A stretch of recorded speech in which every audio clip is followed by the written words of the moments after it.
이스라엘 백성들이 하나님께 온전하게 순종하지 않자 여호와의 사자가 나타나서 그들을 책망했습니다. 1절을 보십시오. 여호와의 사자가 길갈에서부터 보김으로 올라와 말하되 내가 너희를 애굽에서 올라오게 하여 내가 너희의 조상들에게 맹세한 땅으로 들어가게 하였으며 또 내가 이르기를 내가 너희와 함께한 언약을 영원히 어기지 아니하리니 이렇게 말씀하고 있습니다. 여호와의 사자가 길갈에서 보김으로 올라와서 말씀하셨다 이렇게 기록하고 있죠. 길갈이라고 하는 곳은 여호수아가 이스라엘 백성들을 이끌고 가나안 땅에 첫 발을 내디뎠던 땅이 바로 길갈이라고 하는 곳입니다. 길갈은 요단강 하류 지역에 위치해 있었고요. 해수면보다 낮은 지역이었습니다. 상대적으로 이 보김이라고 하는 곳은 높은 곳에 있는 성읍이었기 때문에 그곳으로 올라왔다 이렇게 표현하고 있습니다. 보김이라고 하는 이름은 통곡하는 사람들이라고 하는 뜻이죠.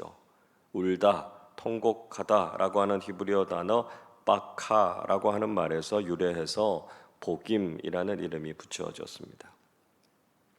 이 보김이라고 하는 이름은 베델의 또 다른 이름으로 봅니다. 아마 보김이 베델일 것이다 이렇게 보는데요.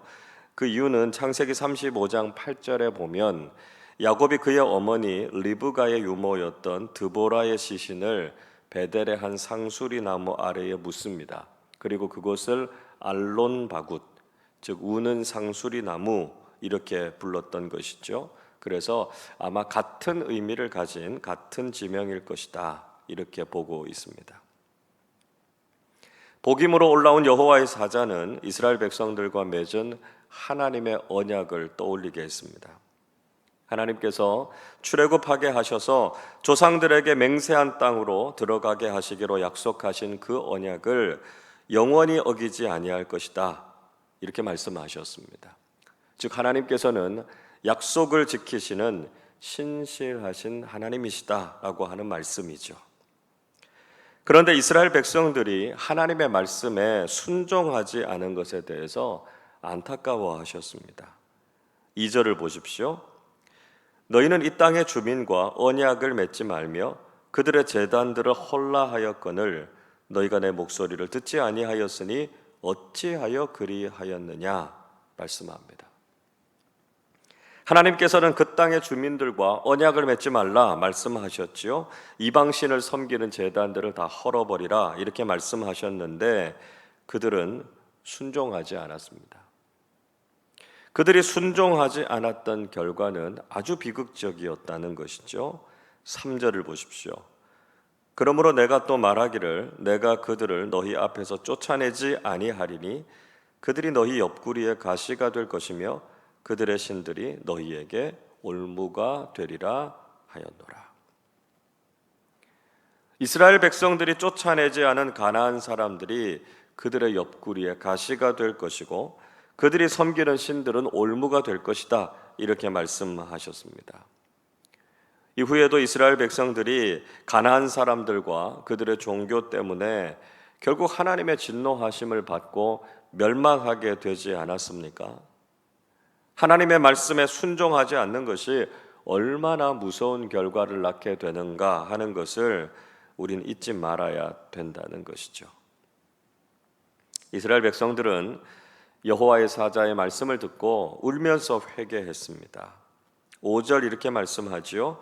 그러므로 그곳을 이름하여 보김이라 하고 그들이 거기서 여호와께 제사를 드렸더라 말씀합니다. 그들이 그곳에서 소리를 높여서 울었기 때문에 그곳의 이름을 보김이라고 불렀습니다. 그리고 그들은 회개와 헌신의 의미로 하나님께 제사를 드렸습니다. 그러나 이들이 드렸던 회개가 얼마나 진정성이 있었는지에 대해서는 의문을 가질 수밖에 없습니다. 왜냐하면 이후에도 이스라엘 백성들의 삶과 행동은 전혀 달라지지 않았기 때문이었습니다. 이후로 사사기적 악순환이라고 하는 것이 본격적으로 시작되죠. 그들이 반복적으로 하나님께 악을 행했던 것을 생각하면 이들의 회개는 그저 형식적인 것일 뿐이었다라는 것을 우리가 알 수 있습니다. 여러분, 우리는 하나님의 말씀에 온전히 순종하는 사람들이 되어야 합니다. 우리가 순종하면 하나님께서는 언약을 지키시고 우리에게 복을 내려 주십니다. 그러나 우리가 하나님께 순종하지 않으면 하나님께서는 우리에게 약속하신 복을 주실 수가 없는 것이죠. 우리는 그 어떠한 상황 속에서도 하나님을 신뢰하고 하나님의 말씀에 절대적으로 순종해야 됩니다.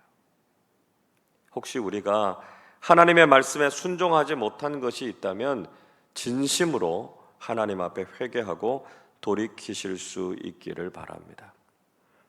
그저 형식적인 회개와 뉘우침이 아니라 우리의 삶이 완전히 바뀌고 믿음으로 결단하고 돌아서실 수 있기를 바랍니다. 참된 회개와 변화된 삶으로 하나님께서 주시는 회복의 은혜를 누리실 수 있기를 바랍니다. 그래도 여호수아라고 하는 영적인 지도자가 있었다라고 하는 것이 이스라엘 백성들에게는 큰 복이었습니다. 6절 보시면 여호수아는 가나안 땅을 점령하고 그 땅을 각 지파들에게 기업으로 나누어 주었습니다. 7절 말씀을 우리 같이 한번 읽어보겠습니다. 백성이 여호수아가 사는 날 동안과 여호수아 뒤에 생존한 장로들 곧 여호와께서 이스라엘을 위하여 행하신 모든 큰 일을 본 자들이 사는 날 동안에 여호와를 섬겼더라. 이스라엘 백성들은 여호수아가 생존해 있는 동안, 그리고 여호수아와 함께 했던 장로들이 살아있는 동안에는 하나님을 섬겼다, 이렇게 말씀합니다. 여호수아의 영적 리더십이 이스라엘 백성들로 하여금 여호와 하나님을 섬기는 신앙을 지키게 했던 것이죠. 여호수아 24장 15절에서 여호수아는 이스라엘 백성들을 향해서 이렇게 말합니다. 만일 여호와를 섬기는 것이 너희에게 좋지 않게 보이거든 너희 조상들이 강 저쪽에서 섬기던 신들이든지 또는 너희가 거주하는 땅에 있는 아모리 족속의 신들이든지 너희가 섬길 자를 오늘 택하라.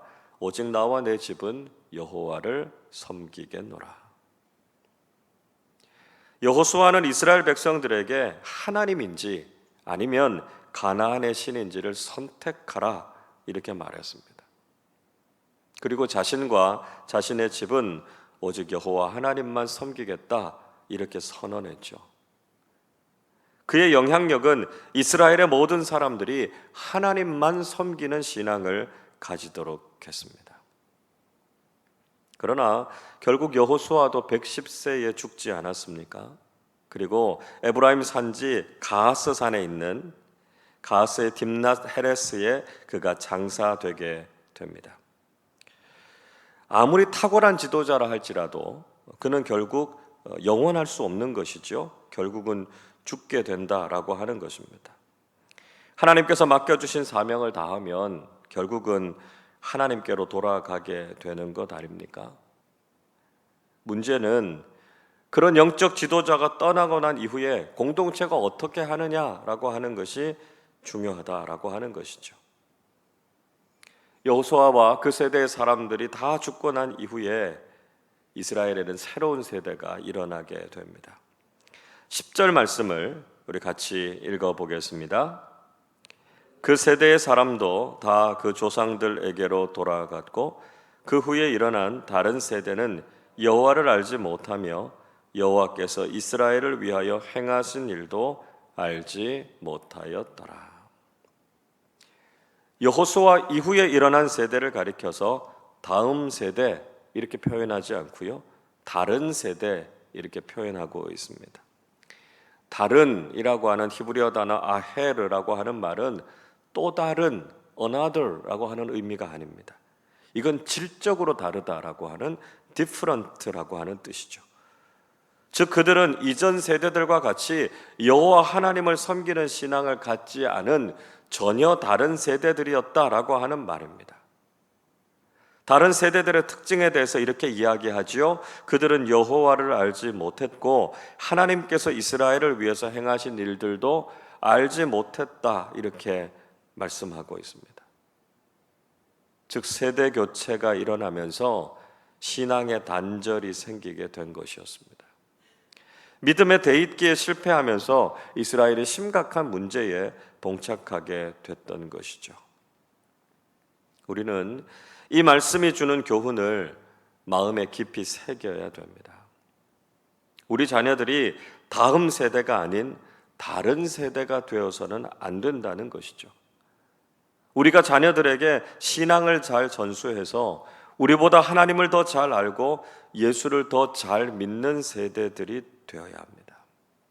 혹시 우리 자녀들이 하나님을 알지 못하고 하나님께서 어떤 일을 행하시는 분이신지를 모르고 있는 것은 아닙니까? 우리가 자녀들에게 부지런히 하나님을 가르쳐야 하고요, 삶 속에서 하나님을 경험할 수 있도록 해야 합니다.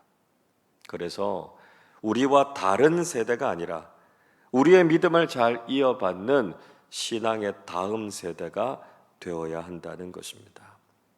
이 새벽에 특히 우리 자녀들을 위해서 기도하실 수 있기를 바랍니다. 우리 자녀들이 하나님을 바르게 알고 믿는 보석 같은 믿음의 다음 세대들이 되게 해달라고 기도하실 수 있기를 바랍니다. 우리가 믿음의 유산을 우리 자녀들에게 잘 전해주어서 우리 자녀들이 더 풍성한 믿음의 복을 누리며 살아가실 수 있기를 주님의 이름으로 축원합니다. 기도하겠습니다. 우리와 언약을 맺으시고 늘 풍성한 복과 은혜를 베풀어 주시는 하나님께 감사를 드립니다. 우리가 세상과 버타거나 세상을 따라가지 않게 하시고 오직 하나님의 말씀과 언약에 충실한 믿음의 사람들로 살게 하여 주시옵소서. 우리가 믿음으로 살지 못한 것이 있다면 철저하게 회개하게 하시고 우리의 삶이 변화되어 하나님의 뜻에 순종하는 삶 살게 하여 주옵소서. 사랑하는 우리 자녀들이 다른 세대가 아니라 믿음의 다음 세대가 되게 하여 주시옵소서.